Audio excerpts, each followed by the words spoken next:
our artisans, they need to do 4 years of training to be able to manufacture a Kelly bag.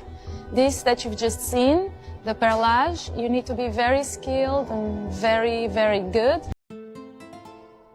The luxury world is crumbling, and it's not just about trends. A secret buried deep inside the most prestigious brands has finally surfaced into public view. For decades, Hermès has sold the image of French artisans laboring over each Birkin bag with loving hands, crafting pieces of history one stitch at a time. She put the finishing touches on a Kelly, the most difficult bag to build.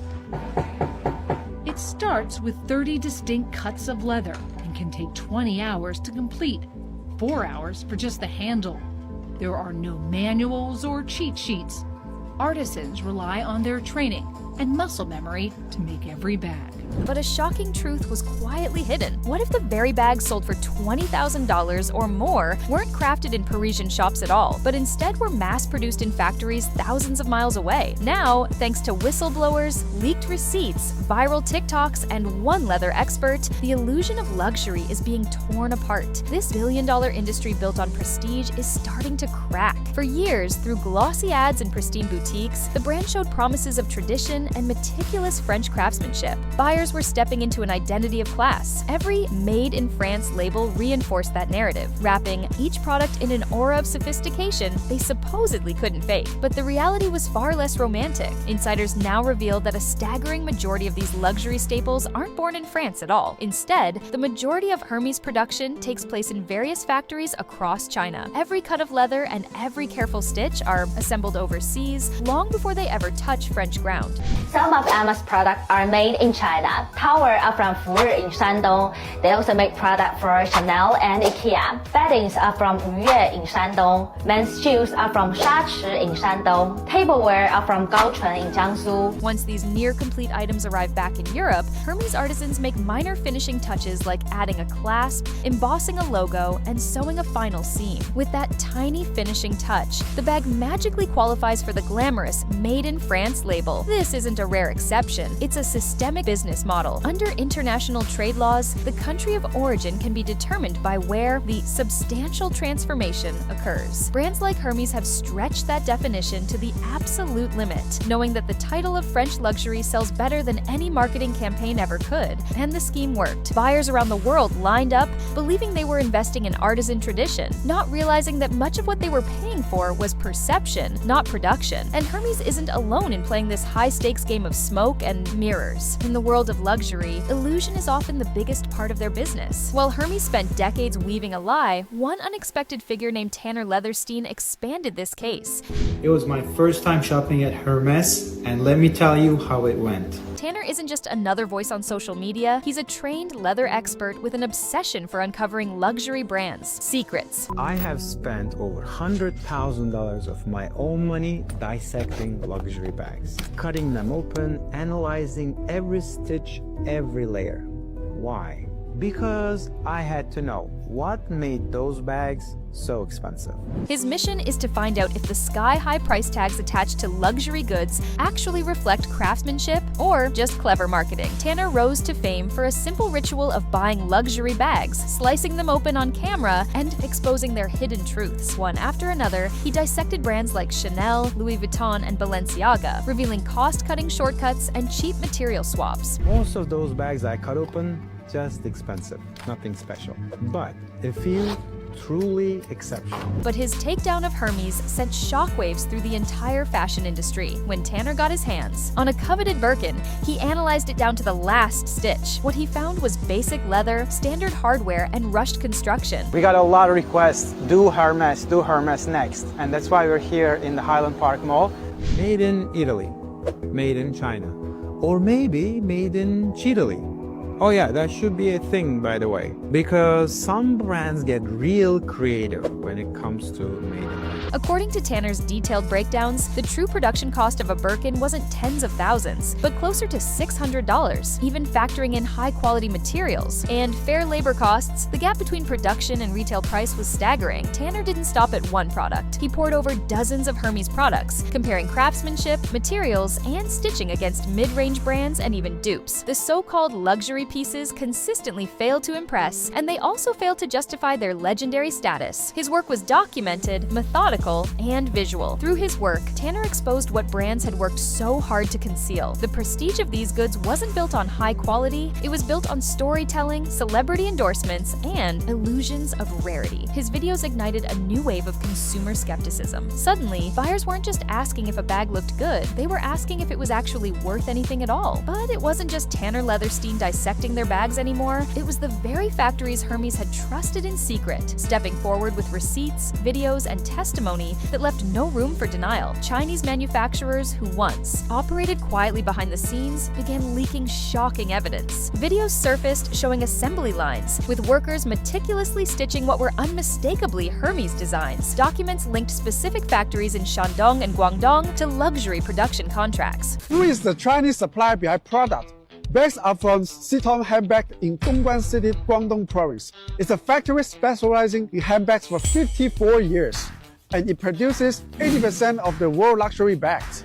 These shops were legitimate suppliers, the same ones Hermès had leaned on for years to meet growing demand. Workers detailed how full bag construction took place entirely in China. Only minor steps were saved for France. One former factory worker claimed that shipments of nearly finished bags were regularly sent back to Europe, needing only superficial tweaks before being labeled "Made in France." They take almost finished bags from China factories back to their own factories and just do the repackaging and logo installing, something like that. Photos circulated online, showing Hermès products side by side with their so-called dupe counterparts, both originating from the same production lines. The only difference is a logo, a certificate of authenticity, and about $20,000. As these leaks went viral, luxury consumers who once defended the brand started asking hard questions. If 80% of a $25,000 Birkin was manufactured overseas under conditions identical to mid-tier bags, what exactly were they paying for? The scandal reached a peak when factory insiders released TikToks showing finished Hermès bags sitting in warehouses, alongside pieces for brands like Chanel and Prada, suggesting a shared ecosystem where brand names mattered far more than craftsmanship. Suddenly, the myth of the solitary French artisan handcrafting each masterpiece collapsed under the truth of Chinese assembly lines. For Hermès, the problem wasn't just exposure, it was the undeniable proof. Words could be twisted, but video, evidence, and receipts from the factory floor were facts no lawsuit could hide. So Hermès has put out a response to China, and they have like a video in a factory sort of showing people trying to show that they're actually the ones who are making the bags in a factory somewhere in France. The luxury empire realized they had only one move left. Faced with piling evidence and heavy public backlash, Hermès didn't issue an apology, nor did they offer an explanation. Rather than addressing the shocking allegations head-on, the luxury team sent out a series of lawsuits aimed at the very factories that once helped build their empire. Hermès accused several Chinese manufacturers of misusing intellectual property and defaming their brand. Their argument was that the factories had no right to disclose internal operations or associate their work with the Hermès name without permission. But to outside observers, the strategy reeked of panic. After all, these were contracted partners who had for years been helping Hermès meet soaring demand without sacrificing the illusion of scarcity. The lawsuit sent a chilling message: tell the truth and you'll be punished. It wasn't about defending craftsmanship, it was about protecting an image that was now visibly falling. Hermès legal teams moved fast, attempting to shut down leaks and reclaim control of a narrative that was spiraling out of control. But the damage had already been done. Consumers weren't blind to the irony. Hermès, a brand built on artisanal purity, was now threatening the very hands that stitched their products. Adding to the tension, many of these factories had kept detailed records, production logs, design documents, and financial contracts linking them directly to Hermès and other major luxury brands. Attempting to silence them only made Hermès look guiltier. Legal experts also weighed in, noting that Hermès' claims would be difficult to uphold internationally. Intellectual property protections only go so far when the dispute centers on exposing the truth. If Hermès won, they might scare others into silence. But if they lost, or worse, if the lawsuits unearthed even more damning evidence, the entire luxury facade could implode. And Hermès wasn't the only brand feeling the heat. It became clear that other luxuries like Chanel, Louis Vuitton, and Prada were nervously watching from the side, hoping the fallout wouldn't drag them down too. But Hermès had already started the fire. The more they fought, the more the curiosity curiosity of the people peaked. If their bags were as authentic as they claimed, why were they fighting so hard to bury the truth? As the lawsuits grabbed headlines and factory receipts flooded social media, a bigger truth emerged, and Hermès was just the start. The so-called French craftsmanship myth wasn't an isolated case. It was an industry-wide illusion built on decades of marketing. Luxury brands across the board like Chanel, Louis Vuitton, Prada, and Dior were quietly following the same blueprint of manufacturing the bulk of their products in China, Vietnam, and other cheap labor regions, then adding the final touches in Europe to legally slap on that coveted Made in Italy or Made in France label. The reality is that less than 5% of the production process actually occurred on European land. As long as a substantial transformation occurred in Europe, no matter how minor, brands could maintain the illusion of European luxury. It wasn't fraud in a legal sense, but consumers were starting to feel played. The illusion of scarcity crumbled too. Factory leaks revealed mass production schedules and supply chain operations that looked eerily similar to fast fashion. Adding to the issues were new global trade policies. Tariffs on Chinese imports forced brands to disclose more about their supply chains, revealing scandalous truths. And as the fallout widened, more questions surfaced. While factories worked quietly behind closed doors and brands spun their narratives, the celebrity culture was hard at work fueling the luxury illusion. A-listers flaunting designer bags made the myth of unattainable luxury so deeply rooted in the first place. And it wasn't by accident. Luxury brands strategically courted celebrities by gifting them exclusive bags, cutting them deals, and sometimes outright paying them to be seen with the latest releases. Nothing is as humbling as your daughter drawing on your $60,000 Birkin, am I right? Oh, child. I couldn't even be mad at her because when I asked her, I was like, I wanted to see if she was gonna tell me the truth. I was like, Coach, did you draw on mommy's purse? Literally spent $60,000 on this purse. Look what my daughter did to my purse. This is pretty much where I keep all my purses. This one here is really special. If my house is on fire, I would take this one out of all of them. Suddenly, the bag wasn't just an accessory, it was a status symbol. Social media supercharged the effect. Everyday consumers were flooded with images that made ownership feel like the ultimate goal. If a mega influencer casually sported a $30,000 handbag, it created the illusion that these items were the currency of success. Unbox my latest Hermès bag with me. This is my first bag I got this year. I usually get one bag a year, and this is the one for this year.